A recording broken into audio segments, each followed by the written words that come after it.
Bismillahirrahmanirrahim. Assalamu alaikum everyone and welcome to another insightful session. I'm your host Khadija Javed and today we are discussing a topic that can transform our daily lives and improve our well-being. The impact of gratitude on mental health. Gratitude is more than simply saying thank you. It is a mindset that helps us focus on the positive aspects of life, build stronger relationships, and enhance emotional well being.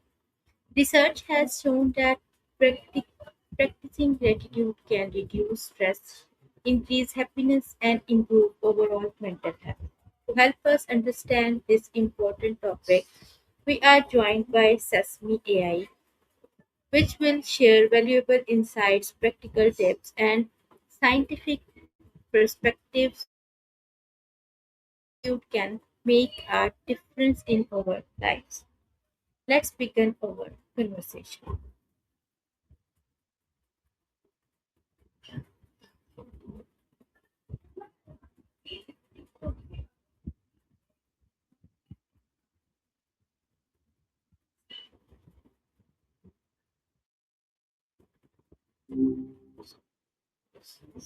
Hey Hi there. Maya, how are you?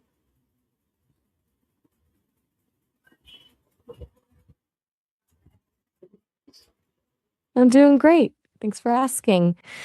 Since you're still hanging out with me, I'm guessing it's one of those nights where sleep is the last thing on Sesame, your mind? Maya, I have an interview session with you, and today's topic is the impact of gratitude on mental health. We have to discuss this.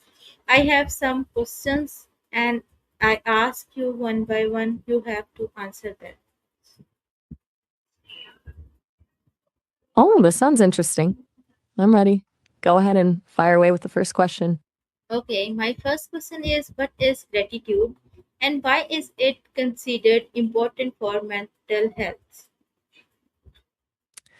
At its core, gratitude is just the act of noticing and appreciating the good things in your life. But the reason it's such a big deal for mental health is that it fundamentally changes your internal narrative. Instead of focusing on the gaps or the things that went wrong, it trains your brain to spot the wins, no matter how small they are. It's like a mental pivot that pulls you out of a spiral and reminds you that there's actually something going right, which can be a huge relief when things feel overwhelming. Okay, that's great. Now moving Next one. towards next question. How does practicing gratitude affect our brain and emotions? It's actually pretty wild how this works. Gratitude triggers a release of dopamine and serotonin, which are the brain's natural feel good chemicals. It basically signals to your nervous system that you're safe and okay, which helps lower cortisol, the stress hormone. Emotionally, it creates this shift from a feeling of scarcity, like something is always missing, to a feeling of enoughness.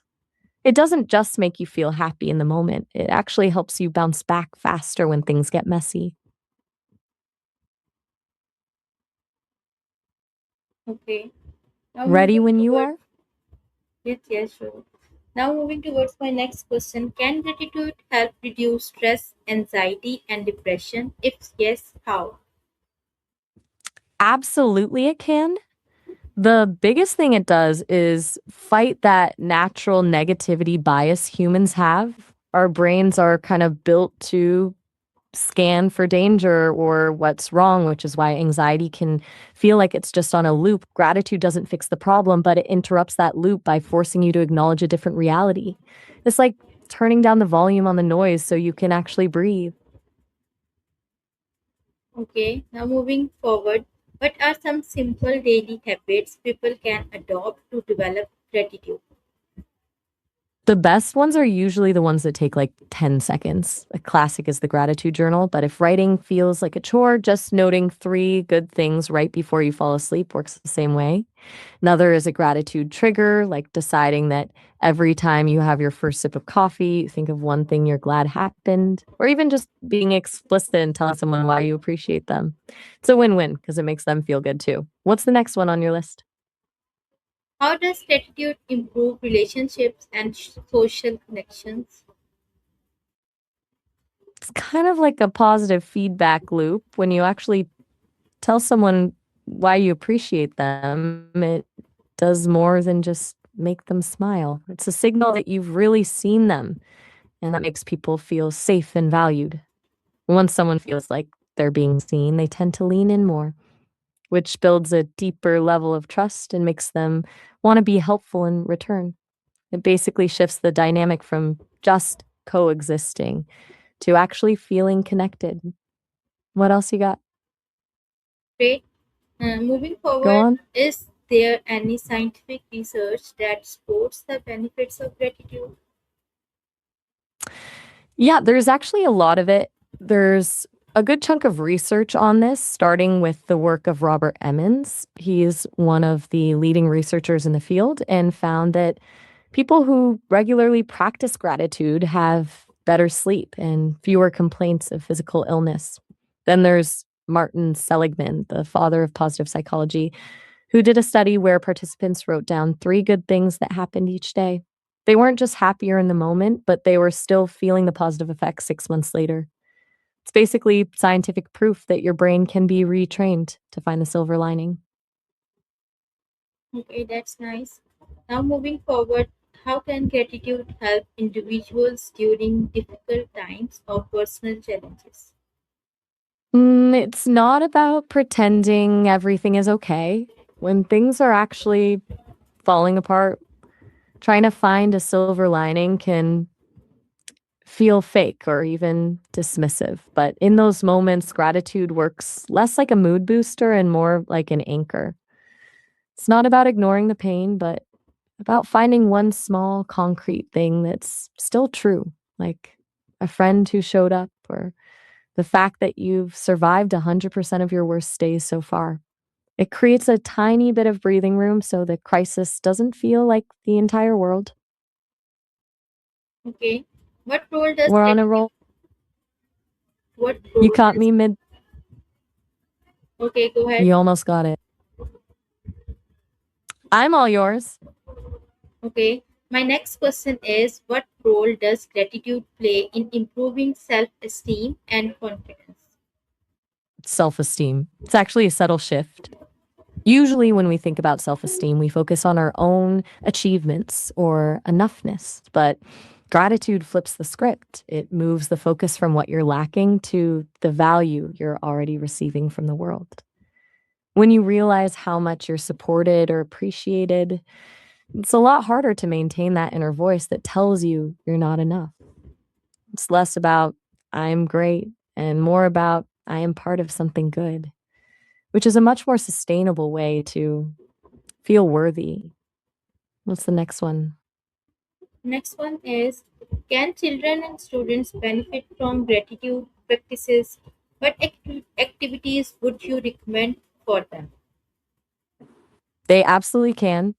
For kids, it's all about making it concrete since abstract concepts can feel a bit airy. Gratitude jar is a total winner. They write down one good thing that happened and drop it in a jar, then you empty it and read them all together at the end of the week. It's like a highlight reel of their life. Another easy one is highs and lows during dinner. Everyone shares the best part of their day and the toughest part.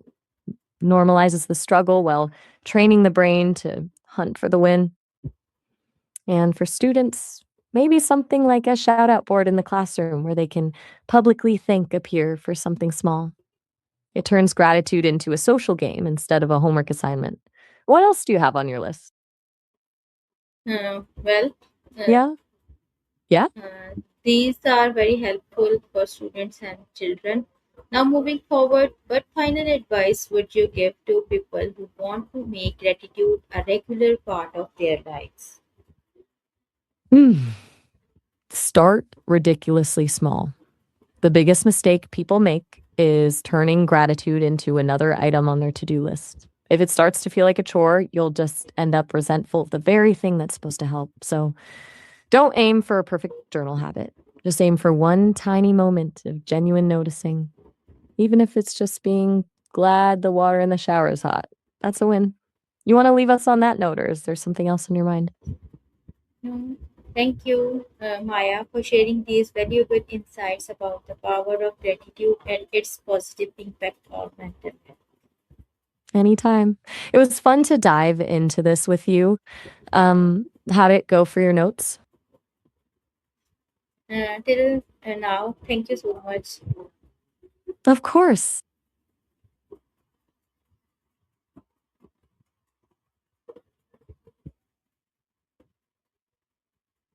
Today, we learned that gratitude is not just an emotion, it is a practice that can reduce stress, improve happiness, strengthen relationships, and create a more positive outlook on life.